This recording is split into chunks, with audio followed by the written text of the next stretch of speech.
I want to talk a little bit about what is infinity. What is the concept of infinity about? And that's really what it is. It's a concept. From our perspective, we can't fully grasp what this is.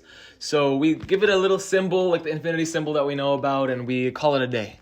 And we say, yeah, maybe it exists, maybe it doesn't exist. We have no way of proving it. That's what Einstein was trying to figure out for his whole life.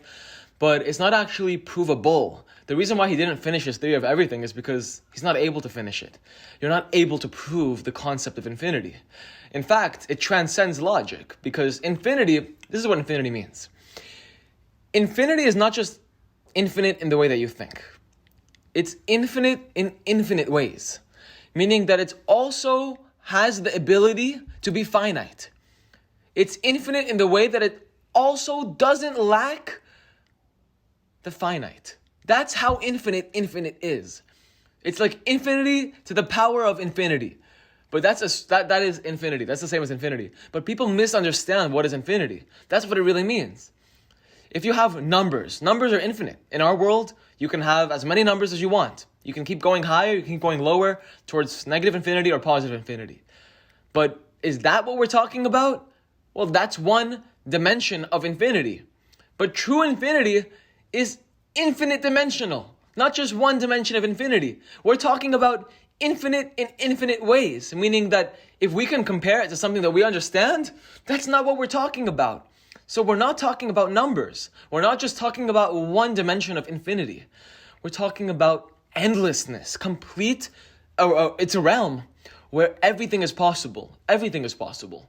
In this realm, there's nothing that cannot be, because there's no such thing as a lack. But then there is, because he's infinite, meaning that he can have lack. So which is what this world is in the first place. This world is an expression of infinity contracting itself to the finite. That's why in Kabbalah it's called tzimtzum. Tzimtzum means contraction. So this infinite force called God, or called whatever you want to call it, in Kabbalah it's called Ein Sof, which means no end. Literally, that's what this force is. It has no end. But at the same time, it has the ability to contract itself into lower levels of expression. And that's called finite, or something that has an end, something that has a frame. In this world, everything has a frame. Everything is a vessel. You have lights, you have bodies, you have pictures, you have beds, you have material, you have plants, you have animals, you have humans. Everything is in a frame.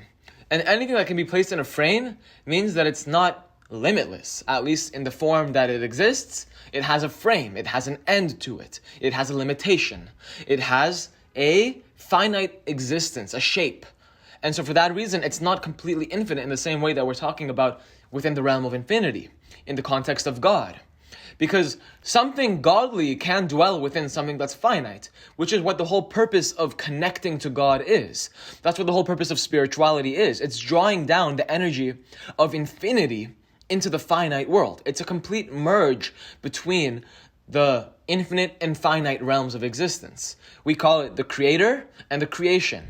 The reason why this is called a creation is because it is an emanative state of the emanator, meaning the infinite, the endless, the God, whatever you call it. We call it Hashem. In Judaism, in Kabbalah, we refer to it by the name. The reason why we say Hashem, which means the name, is because we're not referring to it by its real name. We have a sense of reverence, a sense of respect or awe or majesty for this force called infinity. So we say Hashem. But really, the four-letter name, it's an ineffable name that we don't pronounce. It's, again, for the same reasons I said, we want to respect it. The same way we don't refer to our teachers by their first name. We don't refer to God by his real name, which is Yud-Hei-Vav Hei. Those are the four letters that make up his name. Don't think it, don't say it, don't try and spell it out, don't try and say it, because it's very well known that we don't say this. In Judaism at least, we're not allowed to say this name until we have the Beit HaMikdash, and even then, only the Kohen Gadol can say it, and it's very, very specific circumstances that this name is able to be uttered, because it's such a holy name, it's such a holy four letters, that, to be honest with you, you shouldn't even think it inside of your head. I've heard this before, that it's such a holy thing. But what we're really referring to is the force of atzmut. Atzmut in Hebrew means essence. What is essence? What do you mean by essence? So When you look at this world, what does everything have in common? There's one thing that everything in existence has in common. It's the lowest common denominator. It's what sustains everything that you see. It's what sustains you. It's what sustains matter. It's what sustains plants. And it's also what sustains animals. Everything in existence goes into these four categories. Either they exist in a mineral state, meaning they're inanimate, they don't have any life, they don't have any growth, or very minimal at that. Or vegetative, which means it's a bunch of plants, maybe food, maybe you have trees and bushes. And then you can also take it up a notch to the animal state, where it's alive and it's breathing and it's growing and it's reproducing and all of these things. And then you can also take it up a notch to the human level, the speaking level.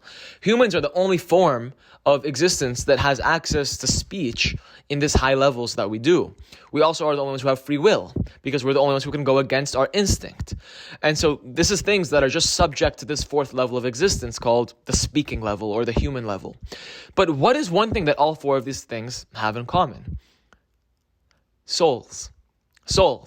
They each have a spark that sustains them. What is a soul? I'm not going into some mystical thing right now. A soul is a piece of the infinite. It's the piece of the concept that, from our perspective, it's just a concept because we can't know it in the sense that we can't know its entirety. No emanated being can understand the concept of infinity in its entirety. Otherwise, you would be the infinity. You would be God. If you fully understood everything about the world, then you would be God. But the point is that you can't, because you are an emanated being. You exist. We all exist. All four of these levels of existence are in the emanative state of existence. But at the top of this pinnacle, where you have the creator, the true essence of the creator, is called atzmut. In English, it means essence. That is what everything has in common. That's what a soul is. A soul is atzmut. It's a spark of the essence of the creator. That's the essence of life. So what are we truly at our core? We are the essence of life. We are a spark of God. We are a spark of the infinite. And so that's the same thing with matter, with plants. That's the same thing with animals. So what differentiates us from the rest of this world? And it really comes down to the level of concealment that we're in. Because each thing has a soul, but each thing has a different level of concealment of the infiniteness of that soul. So since infinity is infinite in infinite ways, wow, that's a tongue teaser.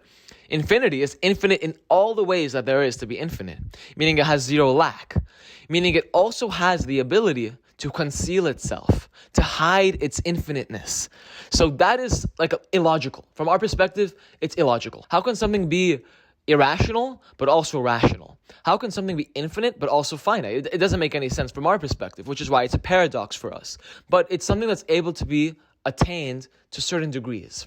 That's what the wisdom of Kabbalah is here to do. Spirituality is about ascension, spiritual ascension, cognitive ascension. All of these things come in a package deal, because you have wisdom, understanding, and knowledge. These are all realms that can be attained in the infinite.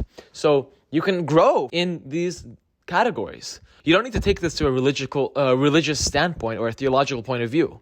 This is just the understanding of what it means to be infinite. So this is what the theory of everything was. Albert Einstein and all of these mathematicians and scientists are trying to figure this out, but truly you can never figure it out, because you can never create an equation about it. If you can create an equation, then it's not God, because God is not able to be understood or wrapped around or grasped within a finite comprehension, which is why you have to go out of your finite. You have to go out of your rationale. You have to go out of your logic. As far as infinity is concerned, logic and rationale don't apply fully. They apply in order for you to connect to it, but they don't apply within the realm of the infinite. Because how can something be and also not be? Because that's what it means. God is, but he also isn't. That's what infinite means. It's infinite in infinite ways, meaning it also transcends logic. So I hope that it made sense to a certain extent in your mind. Nothing can be understood properly unless we have a discussion about it. Ask questions, bring your doubts, everything. Let's have a discussion in the comment section. So thank you so much for watching, and I'll see you in the next video.